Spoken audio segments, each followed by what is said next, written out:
A wolf turned in the twins' direction. Malumclaw, I think I just heard something, it growled.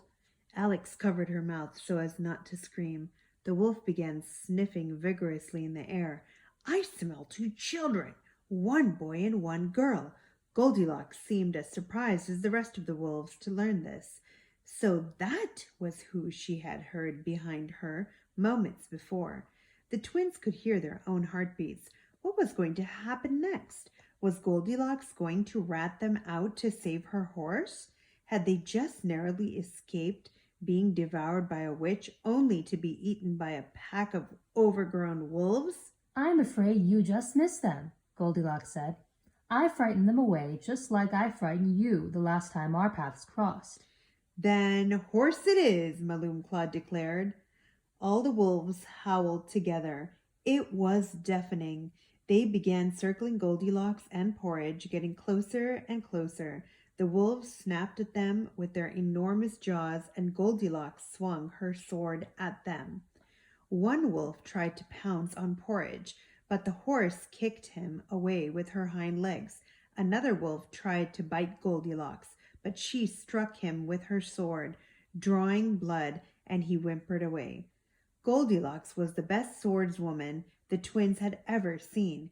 Any time one of the wolves got so much as a claw close to her or her horse, she was quick to shield them. Porridge wasn't so bad herself. She wasn't shy about kicking away any wolf that was too close for comfort. A wolf leaped and sank his claws into Porridge's back. The horse bucked to free herself. In one quick slice, Goldilocks chopped one of the wolf's paws off. He limped into the forest, howling in pain. Two wolves teamed up on Goldilocks. One leaped toward her, and she tripped over the other one. Her sword flew into the air and landed close to where the twins were hiding. Goldilocks was on the ground, unarmed. The wolves were closing in on her, and the horse going in for the kill. Catch! Connor yelled and tossed the sword straight to her. Goldilocks swung it hard at the wolves closing in on her, leaving large gashes in their muzzles. Retreat! Malumclaw ordered his pack. No snack is worth all of this trouble. The wolves stampeded into the forest, growling and howling in anger, letting the rest of the forest know they were on the way.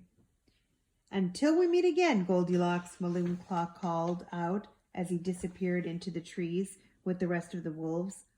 Goldilocks got to her feet and put her sword away. She was out of breath, and now that the enemy had left, much more vulnerable than she had shown in combat. She petted Porridge's nose and dabbed the horse's wounds with the fabric of her coat. Good girl, Porridge, Goldilocks said. She turned and faced the fallen tree. Alex and Connor were hiding behind. You can come out now, Goldilocks said. The twins were hesitant at first. Then Connor popped up and exclaimed, That was awesome! Connor, Alex said, popping up beside him. That was one heck of a fight, Connor continued.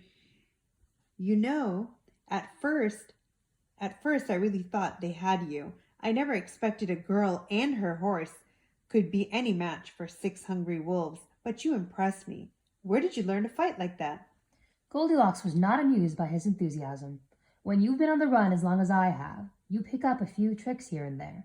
She turned around and remounted her horse with a jump. So, is it really you? Alex asked. Are you really Goldilocks? The woman wanted dead or alive for all her crimes?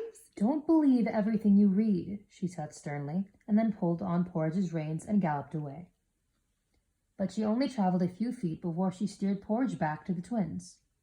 Thank you for your assistance, Goldilocks said. Connor nodded. Here, take this, in case you need it. Goldilocks reached into the side of her boot and pulled out a silver dagger. She tossed it on the ground. Now get as far away from here as possible. Those wolves will be back sooner than you expect. And with that said, Goldilocks and Porridge galloped off into the forest. Alex and Connor stood motionless, watching her ride off out of sight. That was amazing, Connor said. He retrieved the dagger from the ground and put it inside their satchel. As terrifying as that was, it was kind of nice to see another human for a change. We'd better get out of here, Alex said. And this time, we aren't stopping until we know we're out of the dwarf forest. Connor couldn't agree more. The twins continued down the dirt path, running this time. They had experienced more danger today than they had ever experienced in their entire lives. Unfortunately for them, it wouldn't be their last encounter with Goldilocks, the Big Bad Wolf Pack, or the dwarf forest. Chapter 7, Rapunzel's Tower. The twins had been running for almost an hour straight, and they were starting to feel it. Their adrenaline was slowly running out, and the pains in their sides were increasing with every step that they took. But since something dangerous seemed to happen every time they stopped moving, they were motivated to keep going. After all this running, PE testing should be a breeze, Connor said, through heavy wheezes. We're almost there, Alex said, unconvincingly. Just a little farther. The forest had changed as they ran through it. The trees weren't so thick, and there was more space and grass between them. More sunlight fell through the branches, so nothing was in the dark. The path became wider, too, and much more visible. The twins didn't feel as threatened by their surroundings. The forest almost grew friendlier the closer they traveled to the Corner Kingdom. Connor collapsed to the ground.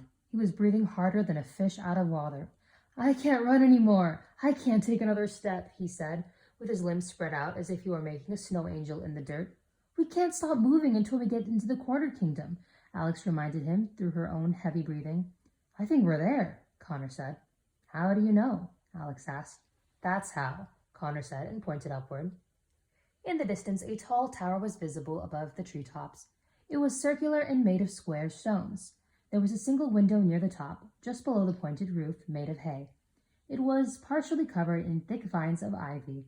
Alex gasped and clutched her hands together. It's Rapunzel's tower, Alex said, and her eyes became a little misty at the sight of it. Are you seriously crying? Connor said, who was still on the ground.